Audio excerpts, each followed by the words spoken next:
The Trumpet Daily with Stephen Flurry. Hello again, everyone, and welcome back to the Trumpet Daily radio show. Well, once again, the panic is causing much more damage than the disease. The panic has grounded the world to a halt, not the disease. It's the panic that's brought us to this point. The panic is wrecking the economy, not the disease. It's the panic that's causing shortages of toilet paper, cleaning supplies, canned foods, bread, milk, eggs, bottled water, diapers, and on it goes. And it's not that this isn't a significant story. This is the biggest story of the century. It's right up there. It's right up there with 9/11. It's right up there with World War II, world leaders are saying. And it is significant. But the panic is having a far greater impact on the fulfillment of multiple end-time prophecies, a far greater impact than the disease is. And the Bible actually prophesies of widespread disease in the last days. But with respect to this disease, it is a tiny drop in the bucket. That's it. But look at the impact it's having on the world.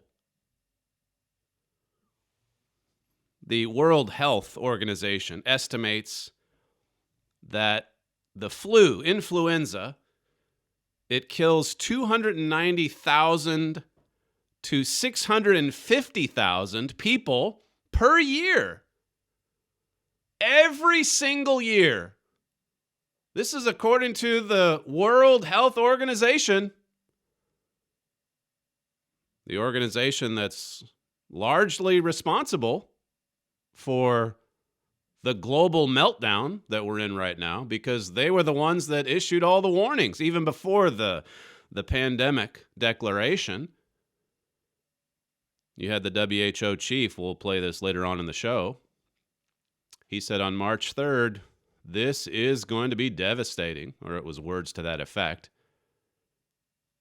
because the rate of death was going to be 3.4%.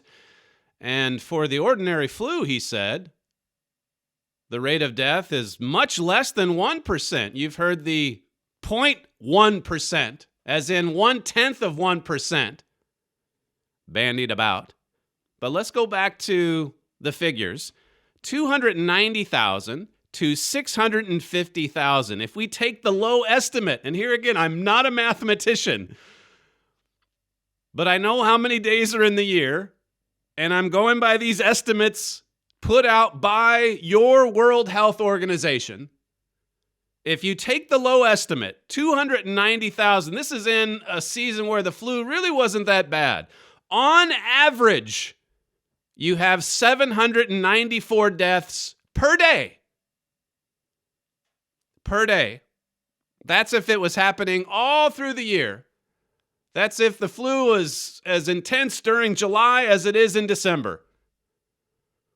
794 deaths. Now you take the high-end estimate. This is when the flu season's really bad. 650,000 deaths. On average, that amounts to 1,780 deaths per day. So you can create your own estimates if you like, since the flu typically dies out during the warmer months. The flu season generally is a 6-7 month period. What is it like during a bad season when there's a really bad flu? Well, surely there must be even 3, 4, 5, maybe 5,000 deaths per day. You go back to the swine flu from 2009. I think there was a really brutal flu month or season back in 2017. How come you didn't hear about that? Everybody's watching the count. They're glued to it every day. Well, now it's up to 9,000. Yesterday, there were 973, I should say. 973 coronavirus deaths. That's the highest day so far. It was about 100 or 150 higher than the day before. And it brings the total count to 9,000, or as you see on your screen there, if you're watching the stream, 9,277. This is what it takes now to shut down the Western world. And you better believe that our enemies have taken note. They are watching. They are observing. Last night, I took the kids to Birmingham for their dance class. Their last one for a few weeks, by the way. It's all shut down. It's all canceled. They got in the car, and I said, well, what about a private lesson if it's just you and the instructor? Nope, can't do that. 2 weeks, nothing. We've got to self-isolate. That's the word all the children are using. We've got to self-isolate. We've got to self-quarantine. So I drop them off, and I go to Tesco. That's the UK version of Walmart. And it's packed. And the shelves half empty. Like I said, all those cleaning supplies gone. Just totally empty. If you want to go for paper towels, toilet paper, cleaning supplies, any of that, totally empty shelves. And then you get to the food section, and that's about half empty. Pretty good supply of vegetables left. Just FYI. This is what it takes to shut down the world. I went from the supermarket to the restaurant across the street, and going into the restaurant, I just stood in front of the television. This is a restaurant that typically has soccer games playing, but there's no soccer at the moment. Shut down. Everything's shut down. So they had Sky News playing at the pub. I don't imagine it was very popular with the few people that were there. And the sound wasn't up, so I was just reading the chyrons at the bottom of the screen. Schools all across the UK, a nationwide shutdown starting today. Exams, their exams, I think they take them generally in June. Those have been canceled. First time since World War II. Value of the pound, it's plummeting. It's lowest since 1985. And there on the chyron, you saw messages about the government here in the UK preparing to shut down London. That could happen sometime later today. Lots of the public transport canceled, shut down. 20,000 soldiers on standby. They may have to take to the streets, just like they're doing in France. And then Boris Johnson, not unlike what's happening across the pond, he's considering handouts, free money, free rent, whatever it takes to get through this crisis. Yesterday I talked about the coronavirus bill that went through Parliament. It says here it can detain patients who need urgent treatment for mental health disorder. And this is what Robert Preston said on Twitter. He's a journalist. There has never in my lifetime been a law that so encroached on our civil liberties and basic rights as the coronavirus bill, scheduled to become law by end of the month. It is all aimed at keeping us safe, but the transfer of unchallengeable power to the state for 2 years is huge. He says it covers everything from burials to holding those who threaten national security for longer, to closing borders, to detaining those with mental health issues, to empowering the police to quarantine those with the virus, and much more. He says this is wartime stuff. This is right here in the UK. And of course, in the United States, President Trump yesterday invoked his wartime powers. The Associated Press says, describing himself as a wartime president fighting an invisible enemy, President Trump on Wednesday invoked rarely used emergency powers to marshal critical medical supplies against the coronavirus pandemic. And then it talks about the aid packages that he's also signing. Lots and lots of bailouts coming down the line. The United States is also looking into, just like Israel, I discussed that yesterday on the program, using mobile phones and other technology to track movements of U.S. citizens. They're consulting with Facebook and Google, again, about how to use phone data to track people. The Seattle Times says analyzing trends and smartphone owners' whereabouts could prove to be a powerful tool for health authorities looking to track coronavirus, which has infected more than 180,000 people globally. Wow, that sounds serious. It says, but it's also an approach that could leave some Americans uncomfortable, depending on how it's implemented, given the sensitivity when it comes to details about their daily whereabouts. I guess there's still a few Americans a little bit concerned about that, being spied upon. San Francisco, it's pretty much a soft martial law there. And New York's headed in the same direction, as is London, as I just mentioned. In San Francisco, not being able to leave your homes, it's happening in Israel. It's happening in San Francisco. It may happen in London. This rabbi writing for PJ Media, he said, we must not allow the government to use fear of COVID-19 to trample our religious liberties. Yeah, we know a little bit about this. Try getting a meeting hall for a group of church people to meet. Can't do it now. It says here, for the last 3 years, this is this rabbi, we have repeatedly heard from the left how President Trump is going to take away all our rights and create a dictatorial authoritarian regime. Even before he was inaugurated, riots began around the country protesting him and the destruction he would cause. A great irony, given that these demonstrations were truly destructive of property and rights.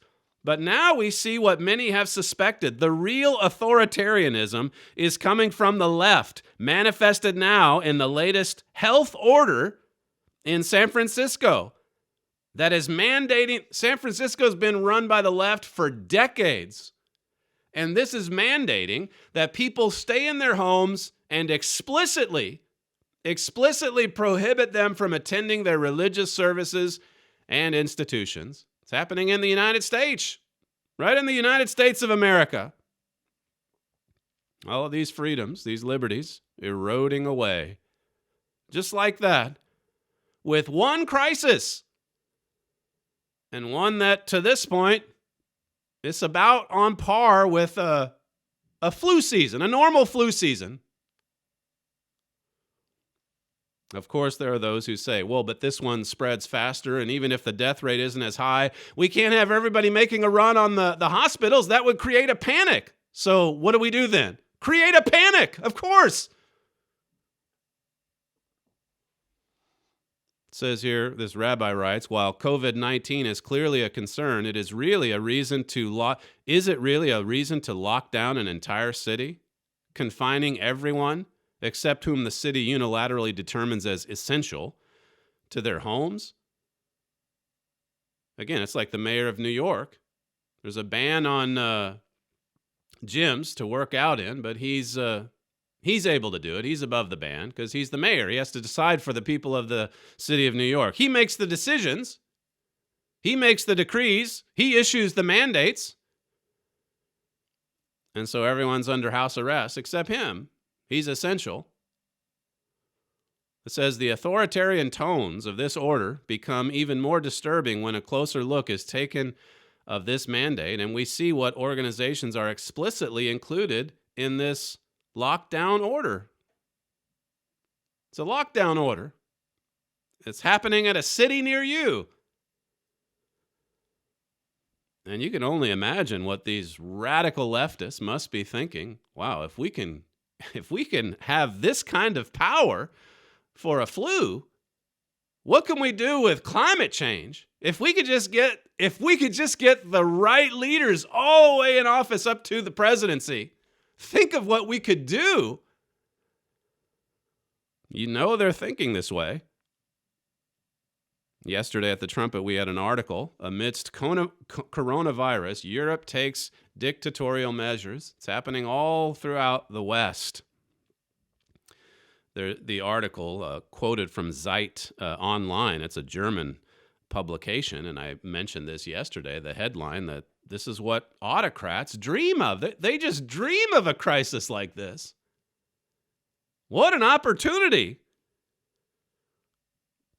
We wrote at the Trumpet, Austria has massively restricted the civil liberties due to the coronavirus. Suddenly, measures are socially acceptable that autocrats and dictators can only dream of. Curfews, abolition of freedom of assembly, the greatest possible control of public life. These days, it's becoming clear that even in very democratic countries like Austria, special situations may require special measures.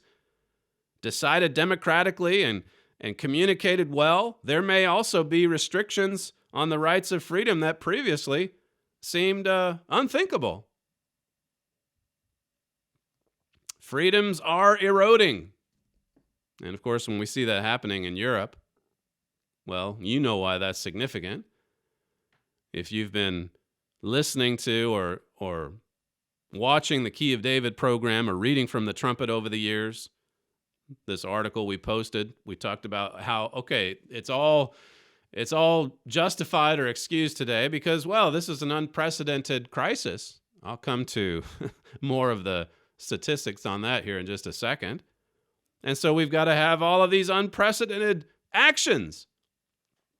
We wrote, but there is a danger in getting used to the unprecedented. This may cause people to accept restrictions on liberties sooner than before. This is from Zeit Online. It says that the longing for the proverbial strongman who will finally take action will grow stronger, and that the critical view of government action is lost.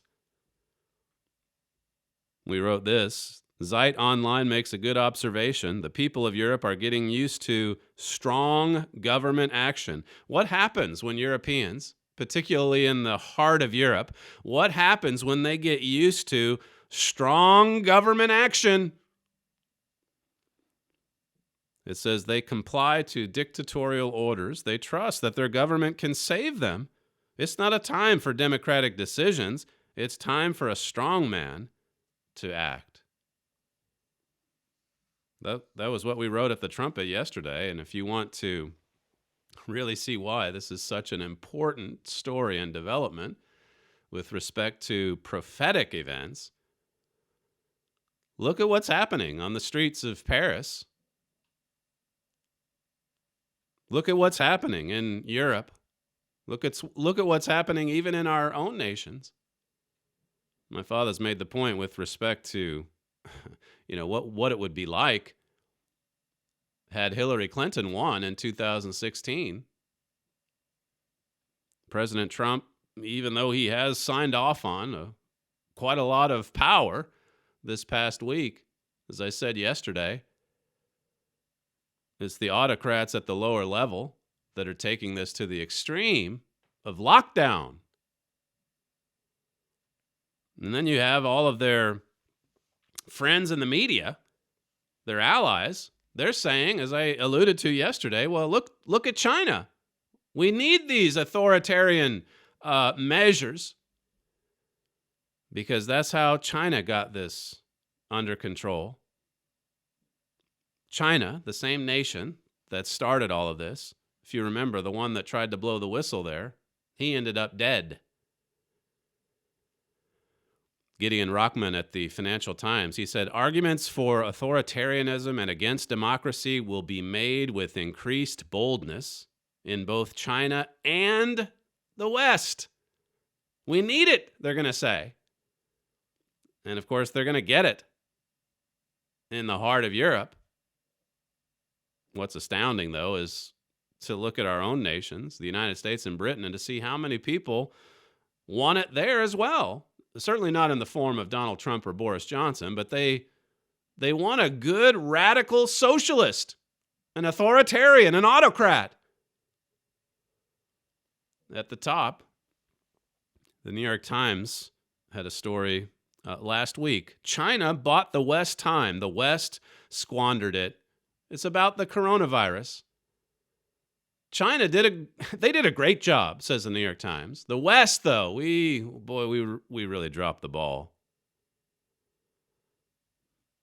Stephen Miller at The Spectator, he said, on March 14, the New York Times published a column by Ian Johnson, whom they only identified as a writer based in Beijing. Now, he may have to leave now because all of those visas have been revoked. In any event, he's the Beijing writer. It says the piece was titled, China Bought the West Time, the West Squandered It. He insinuates that many countries stood by and watched while China heroically battled a contagion alone. They themselves originated.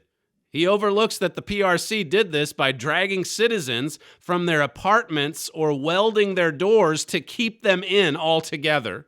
He leaves those bits out. Conveniently enough. It says here, NBC News echoed the baseless accusations China Information Minister Zhao Lijian has made on Twitter that the coronavirus was created and dispensed in Wuhan by the U.S. Army. So NBC reports it like it's just your, garden variety news story. They're out there spouting Chinese propaganda, our own Western journalists, calling for more authoritative action or authoritarian action in our cities. Last week, I've been meaning to get to these clips. Speaking of the New York Times, you had the New York Times science and health reporter. This is the New York Times. This is the paper of record, the most distinguished, supposedly the most distinguished paper in the United States. So he's on with Rachel Maddow a week ago, and he's talking about how China got rid of this disease. Listen to some of this. This is clip one. China has had enormous success in beating down its epidemic. We don't know what's going to happen when China tries to reopen its economy and let people go back to the factories and back to the subways and back to offices and restaurants and everything else. We don't know what's going to happen, and they're going to do it in a very slow, graduated way, but they have been in lockdown all this time. But we see the drone shots from these cities and we think, ooh, lockdown, it looks terrible. There's no traffic on the street. That's not the point of what they did. They had to do that in order to introduce the measures they were going to take that were actually going to fight the epidemic. And that is testing, testing, testing, testing. Find the virus. So one thing is, no matter where you go, if you are able to get out of the house in there, if you go into any building, your temperature is taken. I came into this building, nobody took my temperature. They asked me some silly questions I could have lied about. But, you get your fever taken. You get into a bus, your temperature is taken. You walk into the train station, your temperature is taken. You walk into the building, you walk back to your apartment building, your temperature is taken. And what happens if you show a fever? Then you're sent to a fever clinic. I guess he'd rather live under the PRC than the President of the United States and Congress and the judicial system. What happens if you test for a fever? Well, then you go to a fever clinic. Oh, a fever clinic. He mentioned the drone shots that make things look dreadful, empty streets or whatever. The drones follow people. The drones settle on a group and with a loudspeaker tell them to disperse. I saw a video the other day of a drone following a lady who came out of... She made the mistake in China of coming out of her house without her face mask on. And so the loudspeaker said, go back. Go back. You aren't fully prepared to leave your house. This poor lady was at a jog, basically, an older lady, looking over her shoulder. That's what they have to do in China. They leave those bits out. And here he is on a cable news station talking about how wonderful it is. He's the New York Times science and health reporter. Here's clip 2. It's usually an entrance to a hospital. It's separate from the main entrance. They're met by people in complete protective gear. The temperature is taken. They're asked quickly what their symptoms are, whether they've been exposed, how they've been exposed. They get a quick white blood cell count, which takes about half an hour to see whether or not they have bacterial pneumonia. It doesn't tell you what the bacteria is, but it tells you whether or not you've likely got that. They get a quick flu test to see if they have flu. If you've got one of those, maybe you can be excluded and go home. You're something else. But if you don't have either one of those, then you're given a CT scan. CT scans in this country take half an hour to an hour, and they're extremely expensive things. There they have portable CT scanners. They have pushed people through those things at the rate of 200 a day. A couple of slices of the lungs, and that's all, to see whether or not there are these ground glass opacities in both lungs that are a pretty good indication of this. All right. If you come up positive for that, then you are going to get a PCR test, which is the test we're talking about here. Mm-hmm. It's basically a nasal swab is the usual way to do it, which is push a Q-tip up your nose so far it feels like it's going into your brain. It's not very pleasant, but then they do that on site. They've gotten it down to 4 hours. There's no sending it off to the state health department. So you sit and wait for it to come back. And you sit and wait. You are told, sit, a couple of yards apart from everybody else. People are sitting there. It was described to me, they're sitting there with their pink envelopes with their CT scans inside them, and they're afraid of each other because they all know that they might be, they might be sitting next to somebody who's got the virus. And once the scan results come back, and if they can't get the scan results back that day, they have to go to a hotel, a quarantine hotel, and wait until the results come back. Apart from their family. Apart from their family. And now, if any of this is beginning to sound a little too familiar, it's because in some ways the West is self-imposing these kinds of tactics. He's describing the fever clinic. In China, they literally force it upon the people, as he described, following them around. And look, the BBC reported that in Spain, they're already using drones to follow people and to tell them to go home, just like they do in China. Is that seriously what he wants? Now, I'm not in any way suggesting here that Western medicine has the answer or the solutions, or even that the United States form of government is the solution to the problems of this world. Far from it, but he's an American. And the two governments couldn't be any further from each other. He's on TV in the United States talking about the virtues of this totalitarian state. And the commentators right there nodding along. This is fascinating. Wow, this really sounds like it could work. He's not alone. One last clip here as he describes what it's like to be forcibly taken into the so-called fever clinic. Clip 3. That is the key element. There is no home isolation. There is no home quarantine. 75 to 80% of the transmission in China was in family clusters. What would make the news was things like, oh my God, it's in the prisons. Oh my God, it's in Parliament, or whatever. It wasn't in Parliament there, but you'd hear these kind of, but 75 to 80% of it was inside the family. And they knew they had to stop that if they were going to stop the disease. So people were literally quickly taken away from their families to these giant gymnasiums or stadiums where they were not concentration camps. They were beds, there, and there were nurses in protective gear to watch out for people. They even had dance classes in these things. Because when you have lots of little old ladies sort of sitting there together waiting to see if they're okay, if you get them all up dancing, one, it helps clear their lungs if they have pneumonia, and the people who can't get up may be the ones who are crashing. It's not a bad policy. Yeah, if you go to the fever prison, you get to go to the dance classes too. It's not that bad. Unbelievable. That was on national TV last week. And, of course, later, some of those excerpts posted on Twitter. And then you look at the comments on Twitter. One person said, I live in Thailand, where we have just 70 cases. Summer school has been canceled. While teachers finalize grades over the next week, every single person's temperature is checked coming into work every single day. This is a third world country. Do better, America. Come on, America. How many cases are there in America, by the way? How many deaths? Is it still under 150? Another Twitter user says, that segment just scared me. The U.S. is nowhere near the readiness for this pandemic. After listening to how China got ahead of the curve, it's scary to know that we have none of those measures remotely ready. This is, I presume, an American saying, I'm scared that we don't have the Chinese measures in place. Another one says, this needs to be shared a zillion times. Everybody needs to see this video. Another one says, this should be required national viewing. What Donald McNeil, the New York Times science and health reporter, just said, what I just played for you, this Twitter user says it needs to be national viewing. The whole nation needs to know that these Chinese detainment camps are really not that bad. Another one says, wow, just wow, this interview shocked me. I knew we were behind, but I don't think I realized how far behind. Great work. Great work, Rachel Maddow. Another one says, this is the scary part. The Chinese did an excellent job of keeping people alive. I don't think we will have the low mortality rates that they did of 3.4%. We now know that it's a lot lower, even in China. We'll come to that later.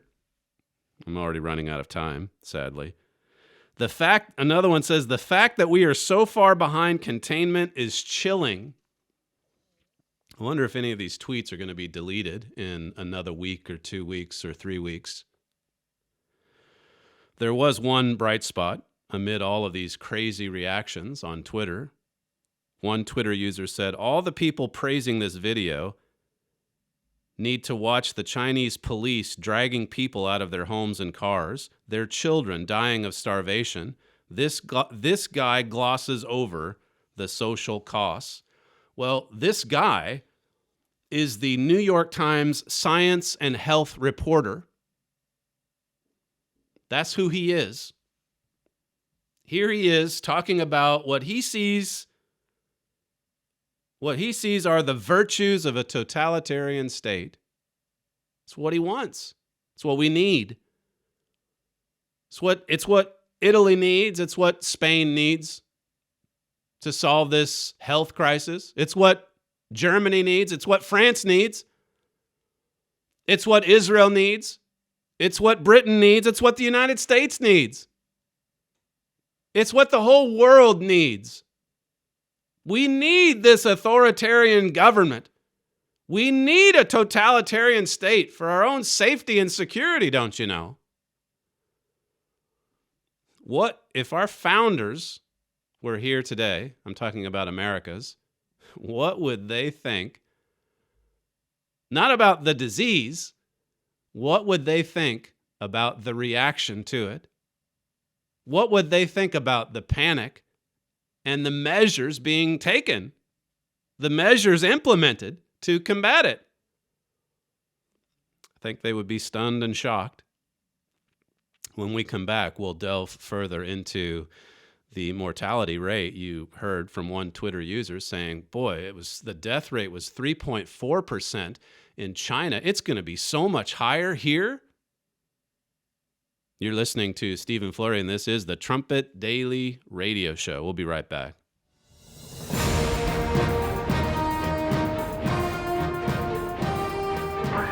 This is KPCG-FM, and this is the Trumpet Daily.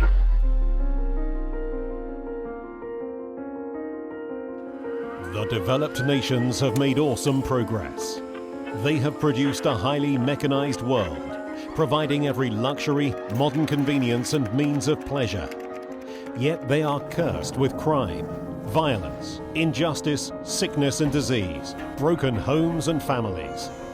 At the same time, more than one-half the world is living in illiteracy, abject poverty, filth and squalor. Violence and destruction are rapidly multiplying. Many ask, why, if God exists, does he allow so much violence and human suffering? To understand the reason behind this astonishing paradox, request a complimentary copy of Mystery of the Ages. We were born into this 20th century world as it is. We take it for granted, but we can't explain it. It's like viewing a movie at a point already near the end. We see what is occurring at that point, but not having seen it from the beginning and not knowing how events developed to the point of viewing, we simply cannot understand what we are seeing. Mystery of the Ages transports you back to the beginning of the movie, to the foundation of this present evil world. To learn more, please visit thetrumpet.com. From the Philadelphia Church of God campus in Edstone, England, this is the Trumpet Daily Program with Stephen Flurry. Cheryl Atkinson had a story yesterday about the death rate of this particular virus. And she says here, since the start of the crisis, frightening death rates have been publicized. China's death rate was said to be approaching a scary 4%. That's substantially higher than the death rate for seasonal flu, which is something less than 0.1%, according to the CDC. It says here, even worse, a February study by the World Health Organization found the mortality rate for people over age 80 was 1 in 5 of those infected, or 21.9%. She says, but lately, listen to this, lately the 4% figure has drifted downward. For instance, the fatality rate in Wuhan, China, where the outbreak is believed to have begun, is now estimated at 1.4%. Uh-oh. It's not as deadly as we've been told? Because keep in mind, this has caused a world shutdown. It says the study was supported by the National Health Commission of China and designed by the investigators. It says the study was approved by the Institutional Review Board. Further on, if one factors in those patients who are infected but do not get sick or tested, scientists say the rate is exponentially lower. She's making the same point I made a couple days ago, that if you're basing the statistic, the percentage, on only the ones tested and the ones that have died, that's where you come up with these figures, 3-4%. But she says if you don't factor in all the ones that are sick but never did get tested and most likely didn't die, then it goes down exponentially lower. It says the current U.S. mortality rate based on public statistics has been hovering around 1.5%, even of the ones tested in the United States. Only 1.5% have died. How many in the United States have had it or have it and have not been tested and have not died? She says, is coronavirus really becoming less deadly, or is our math getting better? That's a good question. Did they do the math right in February or on March 3rd? When the director of the WHO said it's 3.4%. And then March 11 is when they declared it a pandemic. Before that, it was CNN. CNN's the one that declared it a pandemic on March 9th. This is from Stat News. John Ioannidis. A fiasco in the making? It says, as coronavirus pandemic takes hold, we are making decisions without reliable data. It says the current coronavirus disease has been called a once-in-a-century pandemic, but it may also be a once-in-a-century evidence fiasco. It says the data collected so far on how many people are infected and how the epidemic is evolving are utterly unreliable. The evidence fiasco creates tremendous uncertainty about the risk of dying from COVID-19. Reported case fatality rates, like the official 3.4% rate from the WHO, cause horror and are meaningless. It says patients who have been tested for COVID or this disease are disproportionately those with severe symptoms and bad outcomes. As most health systems have limited testing capacity, selection bias may be even worse in the near future. So they're going to use the tests on those that really need them. In other words, the ones who are sick, to see if they have COVID-19. And it's the same problem when you're testing for influenza. I went through those statistics the other day as well. 1 million, over this flu season, we've lost 22,000 Americans, and of 1 million have been tested for the flu, and something like 22% tested positive. So we have 222,000 known cases of the flu in the United States this season. And of that, 10% have died. Nobody says, wow, the flu, there's a 10% death rate. It's because when they do the math for influenza, they base it on the estimate of how many have it across the nation. And well, it's got to be 22, 23, 25 million. So really, the percentage is very, very low. You're not going to die from the flu. But the coronavirus, it's 3.4%. Yeah, we learned that from Wuhan. So there's going to be millions of deaths. Listen to the WHO director, General Tedros. He's from Ethiopia with a very challenging last name. But listen to what he said on March 3rd. And just adjust your ear for a moment to the accent, because what he's saying is alarming. Clip 4. The second major difference is that COVID-19 causes more severe disease than seasonal influenza. While many people globally have built up immunity to seasonal flu strains, COVID-19 is a new virus to which no one has immunity. That means more people are susceptible to infection, and some will suffer severe disease. Globally, about 3.4% of reported COVID-19 cases have died. By comparison, seasonal flu generally kills far fewer than 1% of those infected.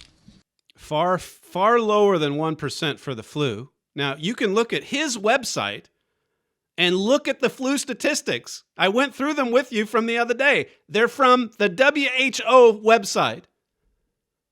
And they get that number far below 1% based on the estimate. But with COVID-19, they're not basing it on an estimate. They're basing it just strictly on those that have been tested positive. Listen to this Stat News piece.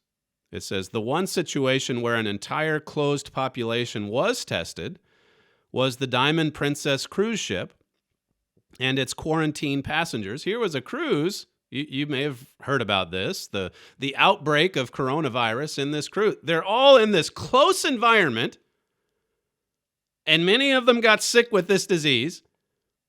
And what was the outcome? What were the percentages? Because that should give you a pretty good indication. It says here the case fatality rate there was 1%, but this was a largely elderly population in which the death rate from COVID-19 is much higher. So here's a cruise with all of these older people, many of them, and they're in this close environment. The death rate, they're all tested because the authorities knew, okay, there's sickness on this ship. We're going to keep them in there. We're going to quarantine them. We don't want it to spread. So they're all tested. And how many died? 1%. 1%. It says projecting the Diamond Princess mortality rate onto the age structure of the U.S. population, the death rate among people infected with COVID-19 would be 0.125%. Oh, now we're talking about an ordinary flu. But since this estimate is based on extremely thin data, there were just 7 deaths among the 700 infected passengers and crew. The real death rate could stretch from 5 times lower to 5 times higher. So somewhere between 0.025% and 0.625%. Nowhere near 3.4%. Again, just to put this in perspective, that man's organization, the man you just heard, estimates that every year the influenza, kills 290,000 to 650,000 people per year.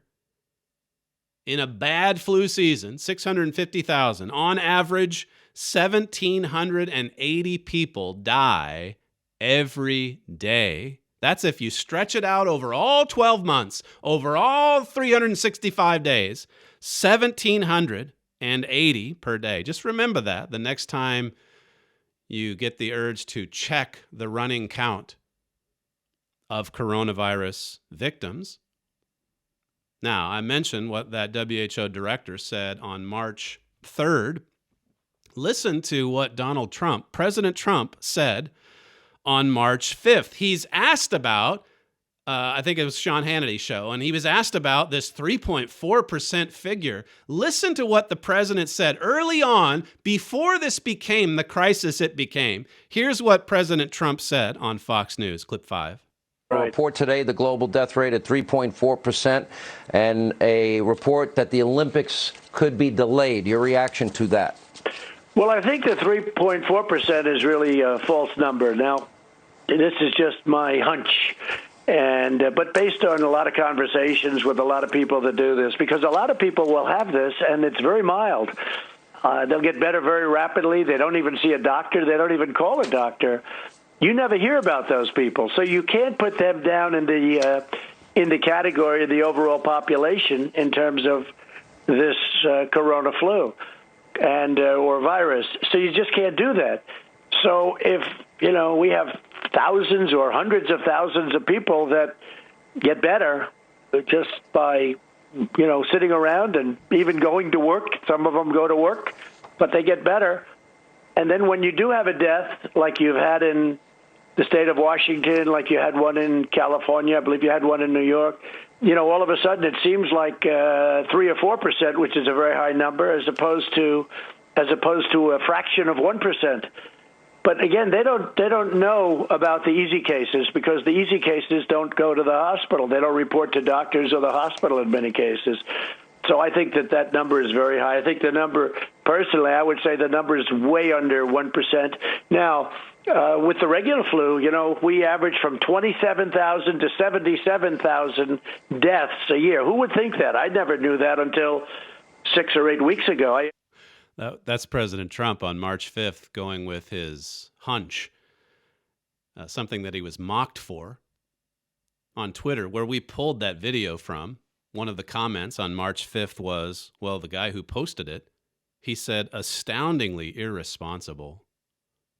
Just irresponsible for the president. The WHO director, now he's spot on. He's not held to account 3 weeks on. He had a statement yesterday saying, hey, everybody's doing great on this. If anything, we need more. We need to get even more serious about fighting this. But back on March 5th, boy, it was President Trump who was universally mocked and ridiculed. How could he get on TV and talk about his hunch? How could he suggest that this might actually be under 1%? And then he's given you statistics that I've given you about the number of deaths per year just for the ordinary flu. Here we are, and of course it looks like the president was right. His hunch was right. Now, as I said yesterday or the day before, the onslaught still happened. And the medical professionals, even Dr. Fauci, was out there saying this is 10 times more deadly than the ordinary flu. And of course, the media hype, everything. And so it's not that because of this hunch, he wasn't doing anything. He had the task force. He put the travel ban in on January 31st. He's added to that since. And then we've seen all the mass hysteria over the last week. I mean, you just look at it politically alone. He's going to come out, as far as fighting the disease, again, leave aside the erosion of civil liberties and that sort of thing. That's another huge story in all of this. But as far as fighting the disease, he's going to come out looking like a genius. It's not spreading across the United States. Not in the numbers that we're supposed to be seeing. Not in the numbers that, truthfully, so many in the media are hoping for. They want the pandemic. But you would think now, just a few weeks on, with all of this unreliable data, and then we're getting a little bit more piecemeal, you would think there would be a few more people that would come forward and say, you know what, we might have been a little bit off on that. As Victor Davis Hanson said in his piece yesterday, how about some coronavirus humility? There's so many things here that we don't know. It says, in our current hours of COVID-19 despair, we must fight both the virus and the panic that the disease instills, given that the two can be equally deadly. Yes, the panic as well can be deadly.